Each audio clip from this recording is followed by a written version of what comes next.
दो क्षेत्र आज चुने हैं, एक है रक्षा क्षेत्र और दूसरा है गैस क्षेत्र। रक्षा क्षेत्र में एक कंपनी का चयन किया है, दक्षिण भारत केरल राज्य में स्थापित कोचिन शिपयार्ड। ये अपने आप में भारत में स्थापित सबसे बड़ी रिपेयर ड्राई डॉक फैसिलिटी इनके पास है। अच्छे खासे ऑर्डर इनको भारतीय नौसेना से भी मिले हैं और बाकी अन्य निजी कंपनियों की तरफ से भी ऑर्डर मिले हैं।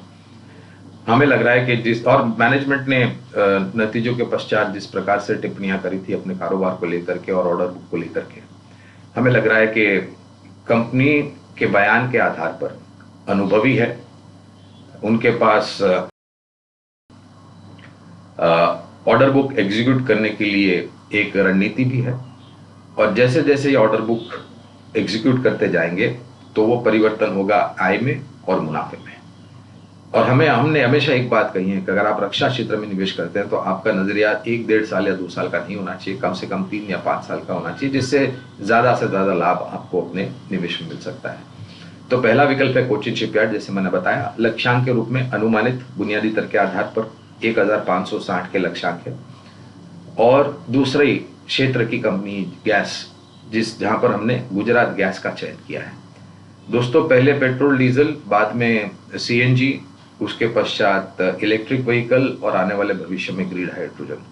तो ये जो परिवर्तन के दौर से पूरा ऑटो क्षेत्र गुजर रहा है, हमें लग रहा है कि खपत, जो घरेलू खपत होती है वो तो है ही, लेकिन इंडस्ट्रियल यूसेज और ऑटोमोबाइल यूसेज जिस प्रकार से बढ़ती जाएगी उससे इनकी बिक्री के आंकड़े बढ़ते जाएंगे। एक अनिश्चितता का वातावरण गैस को लेकर के होता है कि अंतर्राष्ट्रीय कमोडिटी मार्केट में गैस के दाम जो होते हैं वो कभी कभार बहुत उठापटक होते हैं और उस परिस्थिति में इनके मार्जिन्स, मुनाफे के जो मार्जिन उसमें दबाव पड़ता है बहुत ही छोटी अवधि के लिए।